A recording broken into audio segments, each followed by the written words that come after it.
সুপ্রিয় বিনিয়োগকারী ভাই ও বোনদের শুভ বিকাল জানাচ্ছি। অনেক বছর পর আমরা একটা সুখময় সুদিনের অপেক্ষায় ছিলাম। সেই দিনটা আজকে আমাদের বাজারে এসছে। দেশ যদি পুনর্গঠিত হয়, সব কিছু যদি সুশৃঙ্খলভাবে চলে, আমাদের পুঁজিবাজারে যে সিন্ডিকেট প্রথা ছিল সেগুলো যদি বন্ধ হয়, বিশেষ করে সালমান এফ রহমানকে কেন্দ্র করে যেসব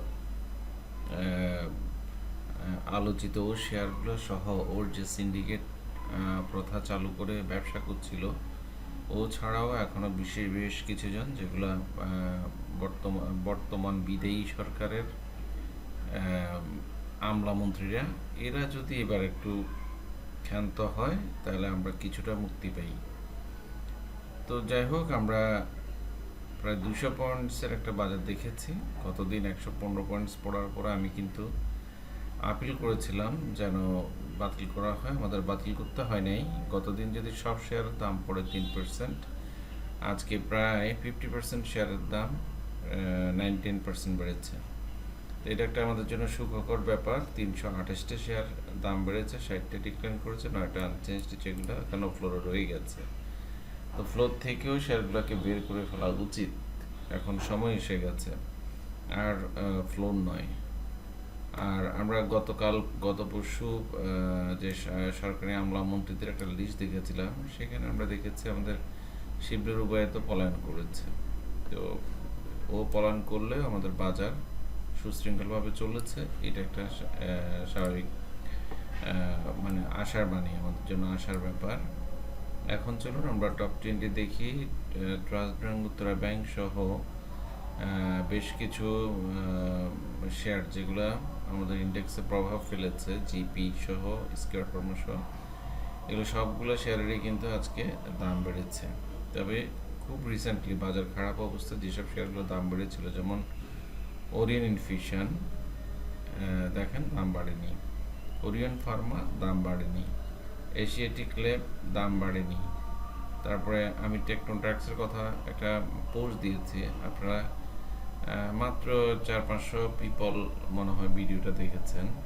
সেটা দেখলে বুঝতে পারবেন যে শেয়ারে একবার সেলিং ক্লাইম্যাক্স শুরু হয়ে যায়, সেটা অতি সহজে বাড়াটা মুশকিল। 200 পয়েন্টসও কিন্তু টেকনোট্রাক্স বাড়তে পারেনি, প্রাইস বাড়েনি, কমেছে। তো আমার অ্যানালাইসিসটা ঠিক ছিল, এটা আপনারা পারলে একবার দেখে নিন। আর গতদিন যেসব সংখ্যাগুলো আমি করেছিলাম, সেই সংখ্যার আজকে এক ঝলকে তুড়ি মেরে উঠে গেছে, সেগুলো একটু আজকে ব্যাখ্যা করার চেষ্টা করি। এখন চলুন আমরা দেখি। গতদিন আমরা ব্রেকডাউন করে ইন্ডেক্স অনেক নিচে নেমে গেছে, এমনকি আমাদের আজকে গতকালকে যদি আমাদের এই বড় ধরনের বিজয় না আসতো, তাহলে কিন্তু আমরা বড় ধরনের পুঁজি হারাতাম। এখানে আমাদের পুঁজি অনেক কি বলবো যে একদম কমে যেত, আমরা অনেক লসে পড়ে যেতাম।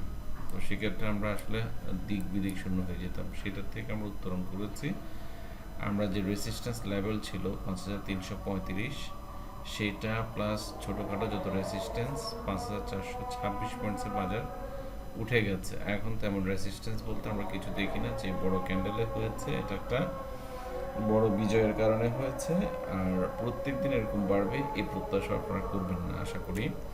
আমরা আবার ধরে নিচ্ছি মার্কেট আপাতত এবার 5600-এর কাছাকাছি আবার চলে যাবে, আর সেটা অতিক্রম করতে পারলে তখন বোঝা যাবে আগামী দিন মার্কেট আমাদের জন্য অনেক গুরুত্বপূর্ণ। সেটা জেনে বুঝে দেখে কিন্তু সবাই ট্রেড করবেন। আর একটা জিনিস ইনভ্যালিড হয়ে গিয়েছিল, সেটা হচ্ছে আমার ইনভার্টেড হেড অ্যান্ড শোল্ডার্স, এইটাও কিন্তু এখানে ব্রেকডাউন করেছিল। এই জন্য আমি গতদিন দেখিয়েছি কিনা আমার মনে নেই।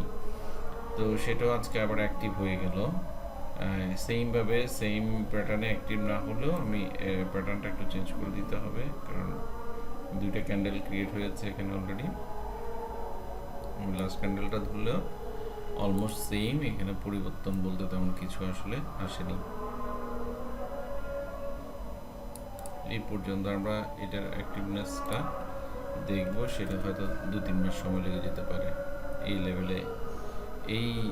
এটা অ্যাক্টিভ হবে। এটা কখন হবে?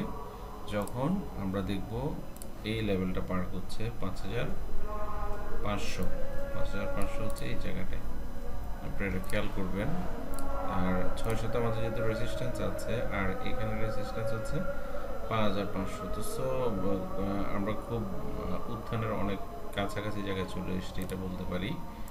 এই হচ্ছে সেকেন্ড অপশন। থার্ড অপশন হচ্ছে আমাদের H1 chart. As per H1 chart অনুসারে আমরা দেখতে পাচ্ছি বড় ধরনের উল্লাস ফলন যেহেতু মর্নিংয়েই হয়েছে, আমরা মর্নিংয়ে এখানে একটা বড় ধরনের গ্যাপ ট্রেড দেখতে পাচ্ছি, বেশ ভালো মানের একটা গ্যাপ ট্রেড, যেটা বলতে পারি এখান থেকে স্টার্ট হয়েছে।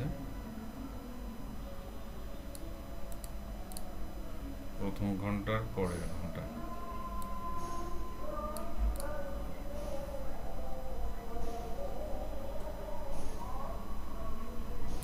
একেবারে চমৎকারভাবে এই বড় একটা গ্যাপ হয়েছে। এখন কি গ্যাপ ফিল আপ করার জন্য আবার বাজার আসবে নাকি বাজার চলে যাবে, এটা একটা এখন আমাদের চিন্তার ব্যাপার। তবে সহজে নিচে আসবে না।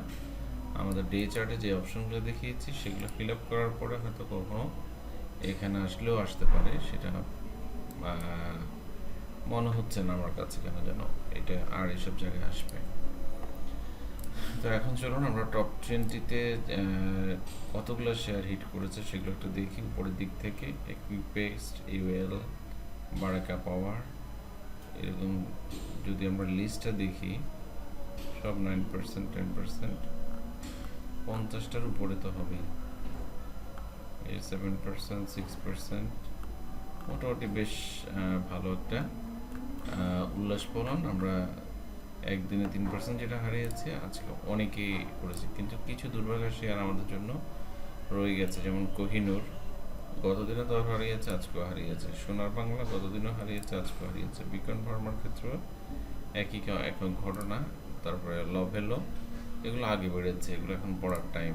খান ব্রাদার্স কিছু করার নাই, প্যারামাউন্ট আগে দাম বেড়েছে, এখন পড়ছে। রূপালী লাইভ একই ঘটনা। দুঃখজনক হচ্ছে আসলে সি পার্লের জন্য। সি পার্ল শেয়ারটা এত বেশি অভাগা একটা শেয়ার, আপনাদের অনেকেরই পোর্টফোলিওতে আছে। আসলে আমি নিজেই কষ্ট পাচ্ছি এটা দেখে। সি পার্লের মতো শেয়ার আজকেও কিন্তু বামে হোল্ডেড, তো এটা খুবই দুঃখজনক। এরকম একটা বাজারেও সি পার্লের কোনো উন্নতি হলো না।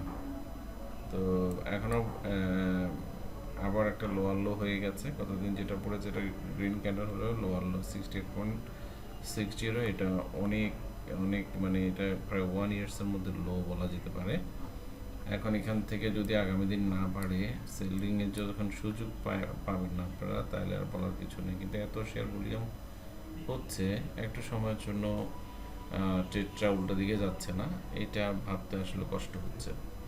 তো আলোচনা তেমন কিছু নেই, সবাই বাজার এনজয় করেন, দেখুন। আর আপনাদেরকে যে 3টে শেয়ারের সম্ভাব্যতা নিয়ে আলাপ করেছিলাম, দুঃখিত আপনাদেরকেও না, সরি, এটা আমার ফেসবুক গ্রুপে দেওয়া আছে। সেখান থেকে একটা শেয়ার হোল্ডেড করেছে, একটা 5%, একটা 4% দাম বেড়েছে। ধন্যবাদ, সবাই ভালো থাকবেন।